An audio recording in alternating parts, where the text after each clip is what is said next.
Join us for a special breaking news edition of Aliens Explored as we discuss reports coming in of Peruvian miners being terrorised by 7-foot-tall, flying, face-eating aliens. Be prepared for some very strong views being very forcefully expressed. You might also want to consider signing up for our Patreon at patreon.com/Aliens Explored for the very modest sum of £2 sterling per month to help us keep on doing what we're doing.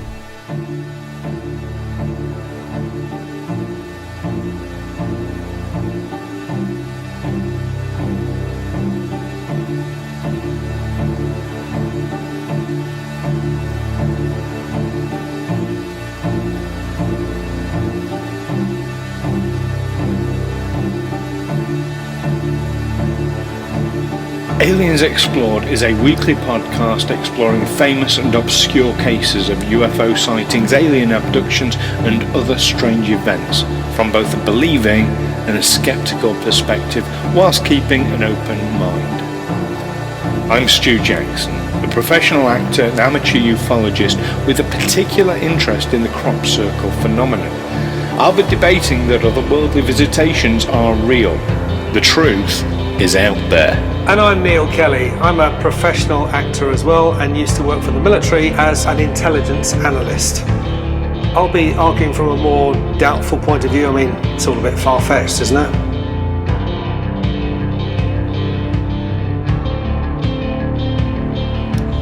Welcome back, listeners, to this special breaking news episode of Aliens Explored, where we're going to be talking about these alleged attacks by aliens on Peruvian miners. I'm one of your hosts, Stu Jackson. And I'm your other host, Neil Kelly. Hi, Neil. Diving straight into this. So, have you heard about this in the media, about these aliens attacking I've heard miners? about something. It's not what you described. It's something different. Okay.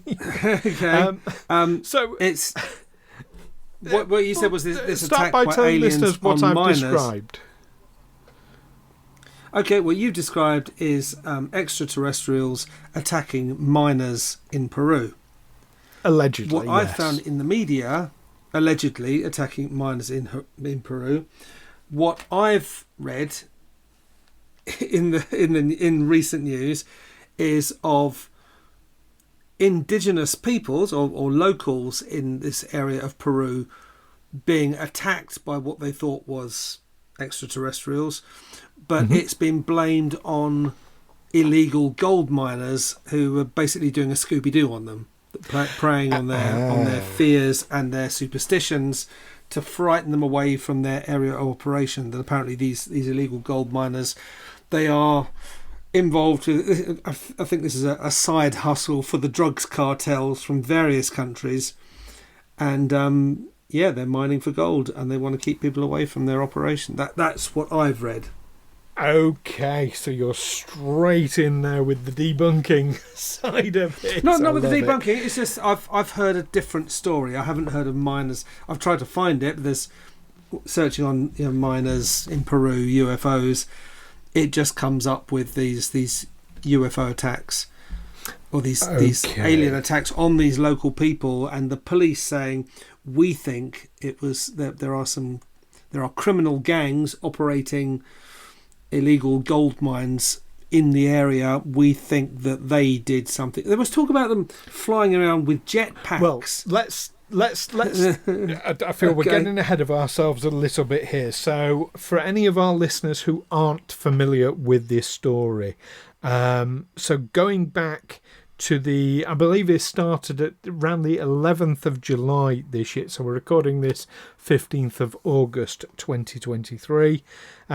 So going back the 11th of July, so this is some weeks ago now, this Peruvian village where they're mostly gold miners around this area, started being attacked by what were described as 7 foot tall beings with enormous heads, silver coloured, and you're absolutely right, flying.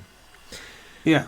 Now, the reports have been sporadic and kind of difficult to quantify, but the reports are saying that they keep turning up time and time again and attacking locals, attempting to kidnap children is one, and certainly there are photos of people with various wounds. One claim in particular has said that these beings eat people's faces, or have eaten people's faces. And there was one photograph in particular showing someone. It's quite graphic, this, so apologies, listeners, if you're having your supper at the moment. But it's. I saw one photograph of someone who's a victim whose face had been removed.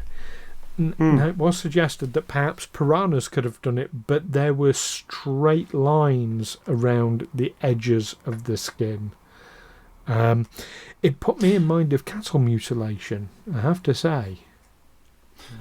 I'll tell you what I looked up. I mean, I'm looking at a story which was in the English Daily Express, a newspaper which we know has a complicated relationship with the truth, which said that, yes, these people have been attacked by extraterrestrials who the police are saying are probably illegal gold miners. This is dated from Saturday the 12th of August, so just a few days ago. But English tabloids are very, very often late coming to these kinds of news stories. These are kind of timeless stories. And it references a Daily Mail piece that, the Daily Mail has an even more complicated relationship with the truth.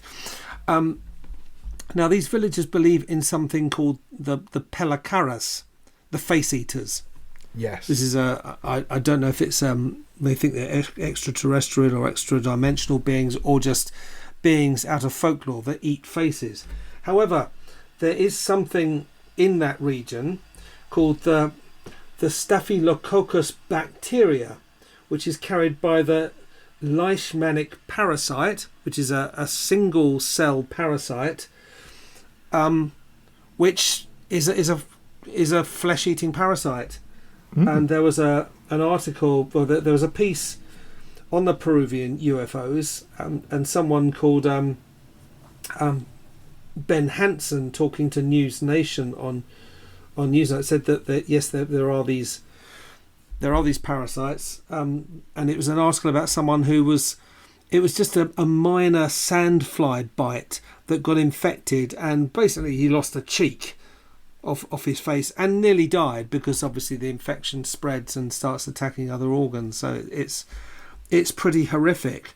But of course, primitive peoples, especially if they are people who haven't had much contact with civilization, I don't know if that's what they are. I don't know if they're indigenous people or if they are simply people who live in a remote region, but they're probably not too hot on biology and science and actual bacteria, parasites, that kind of thing.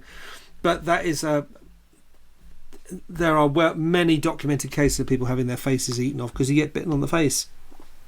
Yes, and indeed the Staphylococcus virus did the rounds in the UK some years ago as well. It was one of the superbugs. So the photo I saw, I can absolutely rule that out, because we're not talking about someone who just lost a cheek. The photograph I saw, the loss of flesh was right from the very top of the head. It extended both sides of the face, behind the ears, down to below the jawline. This person also, their eyes were missing as well. So eyes, ears, nose, mouth, all gone. But it was perfectly straight lines. Now, any parasitic face-eating virus that's not going to leave straight lines, is it? I didn't see the straight lines, I have to say. I just saw this guy with a massive festering yellow scab on the side of his face and a hole in his cheek.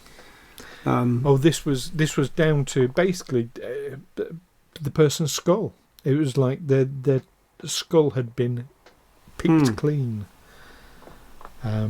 except for a bit at the back. But isn't that what would happen to you if you encountered a flesh-eating parasitical bacteria somewhere where there wasn't adequate or any proper medical care, just local sort of quack cures, old wives' tales, remedies, potions that they mix up? Certainly, potentially, but it wouldn't leave straight lines. The edges of the flesh would be more ragged. There'd be more of a transition rather than a surgical delineation. Has someone tried to cut it out? Well, potentially. So actually put in try to remove the bit that's being eaten, trying to remove the thing that's eating it. It could also be a doctored photograph. It could also be a doctored photograph. Rule that out even.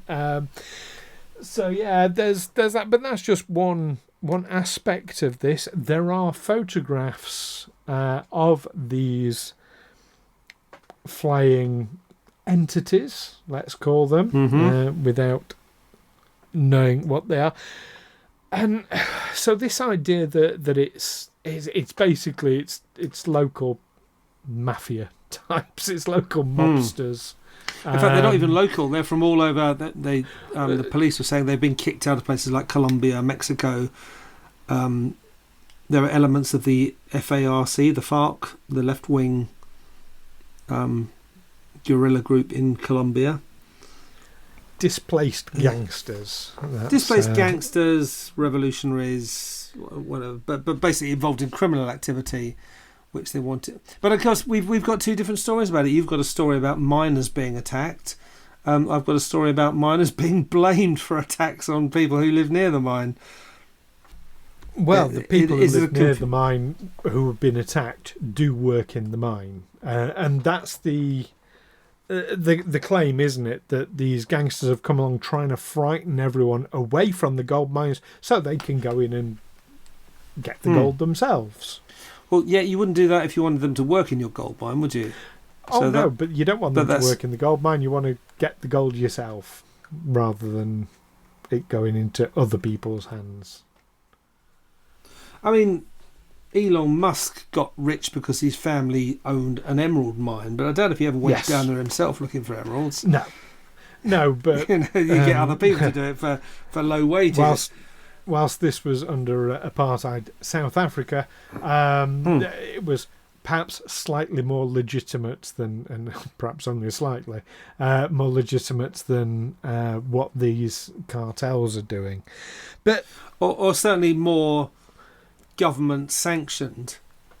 We have definitely seen photos, though, of, like I say, of these entities. I want to come back on this because it's hard to determine a colour. So, yeah, I can get a silver jumpsuit, a helmet, making it look like they've got enormous heads.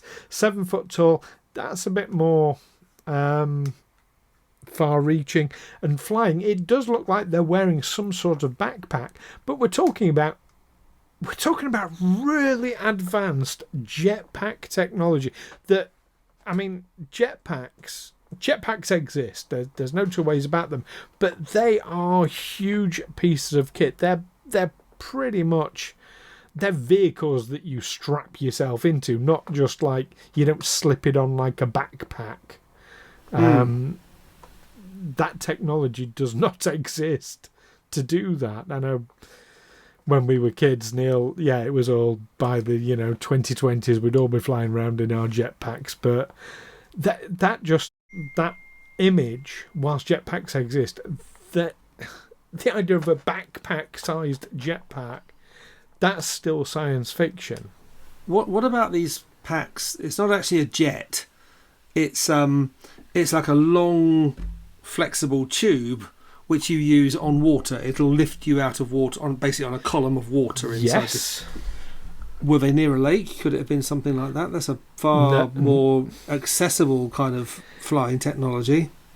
It's overland. Those that technology you're talking about, you are still connected to via a huge hose for the water to be pumping and creating that thrust. And also, this was overland, and there was no streams of water. There was no jets of water coming out. The photo is pretty clear. It's like someone's just wearing a rucksack. It's that kind of size, which, like I say, that technology, unless these cartels have got hold of some, I'll say, reverse engineered alien technology. Got to throw that one out there. It's not technology that's available, certainly in the public. No. What other explanations could there be? I mean, I'm looking at the 7 foot tall claim, where that came from. I know that indigenous peoples in remote regions of Latin America tend to be quite small by European standards, or by the standards of urban dwellers in Latin America. So they would, if someone is from Medellin or Mexico City or somewhere like that, who's grown up in a fairly affluent, the kind of they've grown up in the same kind of environment as us, urban suburban environment. They will be considerably taller than someone who's grown up in the jungle, hunting and gathering, or doing very, very low level subsistence farming. Would that be whether obviously they're much taller? It's like if you or I encountered a Dutchman. The Dutch are famously the tallest people on the planet. I have a theory about that, but largely it's down to nutrition. And I'm happy to dismiss that 7 foot tall as just simply, it's a matter of perspective. It's a matter of perspective. Hard to gauge. Someone who probably was taller than they're used to seeing. Do they use the metrics? They use the metric system in Latin America, don't they? So they wouldn't have said 7 foot tall. They might have said something else. Yeah, I know. When these things are reported in the media, they get Would they convert? Yeah, they convert it. Yes. Yeah. Especially for readers of the Daily Express and the Daily Mail, who are very closely wedded to imperial measures. They don't want any of this European metric stuff. They want feet and inches and imperial measurements. So that's why. Yeah, but 7 foot tall. Yeah. Yes. The jetpacks is how they got that to fly. Was it a real person? They said that these people were impervious to their weapons, although it didn't really specify what their weapons were. Are they actual firearms? I'm guns, assuming yes. they're actual guns. They fired bullets at them. They fired bullets. Had no effect. Okay. They were also described to have been armoured, rather like, and this is the description that I've read, like the Green Goblin out the Spider-Man movies. So body armour. Yeah, body armour exists. I'm there with that. That could also, obviously it can be any colour, so silver coloured, no problem with that. Large heads, helmets, yeah. The flying even with body armour, I wouldn't be happy about flying at low level over someone who's going to be firing a gun at me. Body armour doesn't cover every inch of your body. No. And even with body armour, it's going to hurt. Get shot in the bollocks from someone underneath you. That's really gonna smart. Or if they hit your fuel tank or something. Yeah. So where are these cartels getting these really advanced jetpacks from then?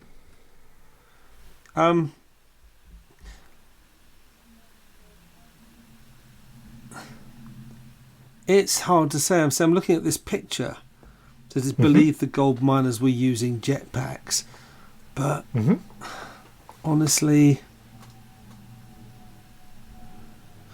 As you say, it just looks like a small pack. Yeah, like a rucksack. Small rucksack. But I can't see what's on. There's something on this person's feet as well. There's something Could attached. Be large platform boots. It looks to me like. Yeah. Hmm. But I don't know what that's for. They're wearing what looks like a motorcycle crash helmet. Yeah. It's the same shape as a motorcycle crash helmet. The suit looks fairly skin tight. Mm-hmm. I can't actually. But if it's skin tight, that's not going to be bulletproof. No. To be bulletproof, it has to basically slow down the bullet. Well, So there has to be distance between the skin and the impact point. I mean, when people wear Kevlar, I mean, I know you can wear, but don't you wear some sort of plate metal underneath it as well? They do. I mean, have you seen how? I mean, you've been in the army, so you presumably will have done. But how? No, thick I didn't. is We that? didn't have that sort of thing. Oh right, okay. We had soldiers going to Northern Ireland would have something called a flak jacket, which would stop shrapnel. It would be familiar to Americans who'd served in Vietnam, but it's really not bulletproof. I'm not sure when Kevlar really came into being. Really came into general use. I think the 60s. Was it as early as that? It's been around a long time. Yeah, Kevlar. Yeah. Anyway, that's But even so, I mean, this photo that I'm looking at a picture of a young woman or a girl holding up a smartphone with a picture of this jet taken in profile, as if taken on the same level as this jetpack. So they were stood up somewhere and this guy flew past. That's could have been taken on an angle. I'm looking at the same photo. Could have been taken on what an I've got is a angle, profile. I've got a side-on view taken from pretty much level with the pilot. And it's angled head forward. Yeah, angled head forward, Yeah. but perfect side of the person taking the picture was at somewhere. They're not taking a picture of someone up in the sky, unless that guy has turned sideways and is flying around in a tight bank, and they're taking it from below. Or they're just not at that much of a height. Yeah, they're really not that much of a height. Possibilities, but if they're attacking people, they wouldn't be at a great height. I don't know. I mean, obviously I'm the story's my jury's out on this. This is for me. It's a garbled story that's coming there. The conflicting accounts about what it was, who was involved, whether it was the miners being attacked or whether it was the miners attacking someone else, or whether these people work in the mines or the miners are trying to drive them away, whether these things were actually 7 foot tall or not, whether they were jetpacks or not, whether it's could you put up a dummy on a some sort of a lightweight dummy, make it look like a person flying through the sky? That would be on a drone. You could, but the reports are coming out that these are attacking people. It didn't say actually how they're. I mean, it said there. It didn't actually say what the nature of the attack was, what they did, apart from that these are face-eating aliens. Did they actually land and bite someone's face off? One report says the illegal miners attempted to kidnap a 15-year-old girl on July 29th. The teenager reportedly sustained cuts to her neck and other injuries during the attempted kidnapping. And another man was also reported to have been wounded in the head by the aliens.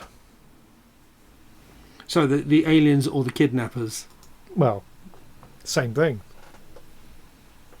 I would say very different things. I mean, well, I can see how someone holds these entities, whatever they are. That's why I did inverted commas for aliens. I mean, if someone basically holds a knife out to you and says "get in the van," or grabs hold of you and says "get in the van" and holds a knife to your throat, and you manage to struggle free, you probably sustained a few, at least minor wounds, if not these a lethal flying wound. entities who have attempted to kidnap a girl failed. I don't know why they failed. but they failed. But she got wounded in the process, and these same beings, whether they're gangsters or aliens or whatever, have wounded a chap to the head. I mean, the attack doesn't make sense apart from just trying to frighten and intimidate people. That would definitely be a motivation, and I can. Here's the thing: I can get on board with this explanation of it's these local gangsters. Well, not local, but operating locally. These gangsters who want to frighten the miners away. I can get on board with all of that, except for the flying part. That jetpacks are not that small. No. But I think it's more likely that there's been some invention in this. I mean, if I was a gangster and I was going to kidnap a young woman, I'd say one of my henchmen said, "Well, we'll need to buy some jetpacks so we can swoop in and grab her." I think you're an idiot. We just need a van. Bundle her into the back of the van. This is not just one. This is not so. The claim about the gangsters is that because this is a series of visitations from these entities, I'm trying to use as broad a phrase as I can because we don't know what they are yet. But yeah, it's not just a one-off. They came in to try and kidnap me. No, this is like day after day after day. They're turning up. They're scaring the bejesus out of people. They're terrifying the locals. But day after day after day, not just a one-off. They turned up and tried to kidnap a girl. This is a coordinated. It is a coordinated terror attack. Repeatedly over weeks. So yeah, trying to kidnap someone. Do you know what? Failing to kidnap a girl could also be part of that, because it's easier if you want to instill terror to try and kidnap someone. That way, if you've not succeeded, you don't have to worry about the person you've kidnapped, because what you're going to do with them then. It's more terrifying to attempt to kidnap someone and not succeed, because then you wonder, they're going to try and kidnap next. Well, obviously they don't want to kidnap people for ransom, because these people have probably got no money, or certainly not compared to what the kidnappers have. So it's going to be it's to not terrorise. in their interest to succeed. Well, I would say it was. Yeah, we're going to kidnap your daughter. Show we can do it. I know where your daughter lives. Nobody goes, we've got her. Do you tell everyone to stay away from this area? And you tell them you've seen 7 foot flying aliens. What was it called? The Pelacaras. You've seen the Pelacaras who eat your face. Here's the thing, on the whole sort of Scooby-Doo thing, that presumably these people are superstitious. They believe in demons or devils. That's or quite whatever. an assumption, but go on. Well, they have this mythology about the Pelacara who comes and eats your face. And that's based on, probably based on a lack of understanding of science and parasites, etc. What I'm wondering is, if people are more superstitious, presumably it's easier to frighten them. You play on their superstitions. And that made me think, so when religious people watch a horror film where there's a demon or the actual Satan, is it much more terrifying for them because they actually believe that that's a real thing? And what they're seeing is they're seeing something depicted which they actually believe could happen. I'm sure we've got some religious listeners who would be able to clue us in on that a little bit. I'm going to attempt to weigh in on this one myself. Okay. I think you're... For one thing, I think you're making a big assumption by assuming that these miners are superstitious. Yes, but they've got folklore. Yeah, but we've got folklore in this country about all kinds of things. Doesn't mean to say that everyone believes it. But there's a difference between folklore and superstition, isn't there? That is there? I mean, it said they All right, I'm quoting from the Daily Mail here. I never thought I'd say those words. A report from the Daily Mail. Well, this is the Daily Express quoting a new report from the Daily Mail. So, there's a double level of... well, they work hand in hand, don't they? Yeah. Those two publications. Yeah. But of untruths, but reveals that what the villagers thought were the Pelakaras, the face eaters, were actually members of an illegal gold mining syndicate. So their go-to was, we've seen these creatures. We think it's the Pelakaras because they actually believe in that. In the same way that someone watching a horror film, watching The Exorcist, who actually believes that Satan is not a metaphor, he is actually a real living demon. That's going to be much more terrifying for you, isn't it? We in this country have folklore and mythology about wicked witches flying on their broomsticks with their hook noses and green skin and pointy hats. That's our mythology. That's our folklore. Doesn't mean to say that everyone goes around believing it. However, if someone was to suddenly get terrorised by a woman with a hook nose flying on a broomstick, they're going to say we were attacked by witches. They would say. But it doesn't mean to say that person who that has happened to is particularly superstitious. Now, I'm going to also draw on a point, so going back to what you were saying earlier about all this, so to address that, one, you've assumed that they're superstitious. I wouldn't jump to that myself. Secondly, I think you're confusing superstitious with gullible, because you can be superstitious without being gullible. There's a fine line there that I'm going to argue. Well, it's a superstition in this country that it is unlucky to walk under ladders. And the reason that comes about is because things can drop on you from a height when you walk under ladders. And yes, that is pretty unlucky. Yeah, all right. You can rationalise that one. What I'm talking about is the difference between someone who sees a witch flying on a broomstick, and because they don't believe in such things, they're looking for the drone it's obviously a model or something. Someone's got a drone up there.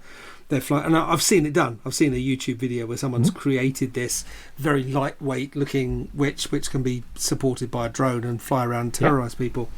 And at the other extreme, you've got someone who experiences a run of bad luck, a crop failure, an accident, or something like that, and they start looking for a witch to blame. That a witch has cursed them. So I think in terms of this superstition, we're nearing this kind of thing. Someone's face starts falling apart.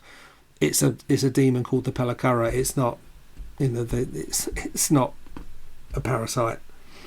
Well, if something or if it is a parasite, it is a face eater.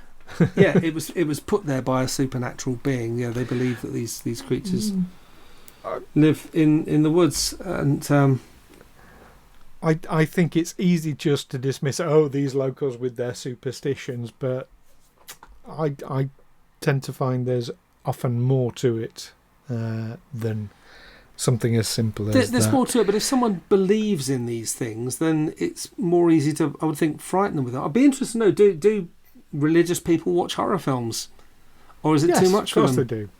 No, some do. But does it frighten them more? Does the horror of it stay with them longer? Because one thing I remember an incident when I was a kid, when I was about 15 or something, and I had a friend who he used to live near me, then he moved away, but occasionally we would go and stay. I'd go and stay with him, he'd come and stay with me, and he was at my house, and I knew his family were more religious than mine. I mean, they said grace at table and that sort of thing. They went to church every Sunday. I didn't realise quite how religious they were, and we just happened to see that on television there was an advert for a horror film that was going to be on late that night. Quite an old film, but about a demonic being, an evil presence. This woman being terrorised by an evil presence. And I just said to my mum, fully expected that the answer would be no. Can we stay up and watch that? And of course she said no. And this guy, Mark, my friend at the time, turned round and he said, well, I don't want to watch it anywhere. They shouldn't be putting things like that on television because evil spirits are a real thing. Evil presences are a real thing, and they shouldn't be. He was actually quite angry, and I thought, wow, and yeah, so there must be people who see they watch a movie on Netflix and it's about someone possessed by a demon. They say, no, you shouldn't be making films about this kind of thing because this is real, and I believe it. You'll get non-religious people who will say the same thing. But that's the point. To address your question, do religious people react differently towards these? Well, that implies all religious people will react the same way. No, some religious people, but it's a spectrum. And you get every shade of grey in that spectrum. So the question I'm asking is the degree to which you believe in the supernatural. I would think it's going to proportionately affect your fear when confronted with it. It will some people, it won't others, and you'll get every variation between depending on the individual. I mean, I consider myself not to be religious at all. Mm-hmm. But I can watch a horror film and suspend disbelief and just get involved in it and be frightened by it. Obviously, once the film's over, that's it. Phew, that was fun. That was it. Yeah, it's like a roller coaster ride. You get the adrenaline rush. But yeah, it doesn't stick with me. I don't think, they shouldn't be making this kind of thing because this kind of thing is really real and it really happens to people. But reactions to these things are going to vary depending on the individual, and whether they're religious or not, I don't think comes into it. Thousands of people, I've heard an estimate of something like 25,000 people globally a year are killed either in exorcisms or people trying to beat a demon. They're believed to be either demonically possessed or a witch, and the action that's taken against them kills them. Thousands of people every year, and it's not just in remote corners of Latin America and Asia and Africa. It's in Europe, in Britain, in the USA. It happens. Yeah, it does. People believe this stuff. But we've gone way, way, way off the topic, and this was just going to be a quick 10-minute video. So we'll end this one there. But listeners, tell us what you think. It sounds like, well, for me, that's what I want to do. I wanted to summarise this quite a while ago.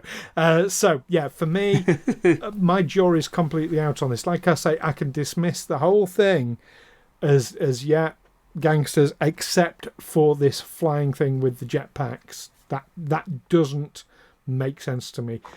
Very quick summary, Neil. Okay, what I think we've got garbled accounts. We've obviously read different stories. It's obviously, I imagine it's referring to the same incident, but with completely different takes on it. I'm not convinced by that photo of the creature with the jetpack because of the angle it was taken, apparently from the same level as them. So either very, very low flying, or the person who took the picture was standing up very, very high. I think it's a garbled story.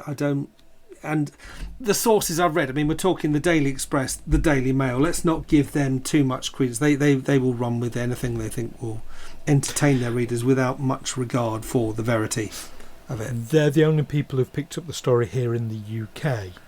Which is significant. To me, that speaks volumes. The story is being put about from multiple different angles. But from similar kinds of newspapers, tabloids who really aren't really very reliable.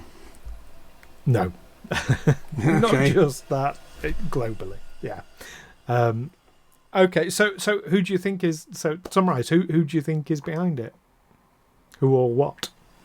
I think possibly criminals operating in the area did something to frighten the villagers. I think they don't understand what causes people's faces to fall off in that part of the world. Or even if they believe it's one thing, it's going to be very difficult to convince them of something else. I don't know. It's a garbled story. It's hard to know what to make of it. And the sources that I've seen it, the only place I've seen it reported, are notoriously unreliable. I mean, are they going to sue me for this? No. I shouldn't have thought so. I mean, certainly the Daily Mail, Wikipedia orders all articles that originates from the Daily Mail to be removed because of its complicated relationship with the truth, and the Daily Express is no better. No, that's very true. Okay, well, let us know what you think, listeners, of this particular story. Are there aspects to it that were missing that lend it credibility, or even blow it completely out of the water? We'll be following the story as it develops as best we can here with our limited sources here in the UK. But do let us know what you think. You can contact us via the usual means. You can email us aliensexplored@gmail.com. You can contact us on Facebook, on Twitter by searching Aliens Explored, or if you're one of our Patreon members, then you get exclusive access to our Discord server where you can talk about it there as well. In the meantime, until our next episode, whatever that might be, because whenever this goes out, keep watching those skies. Take care for now. Catch you next time. Bye bye.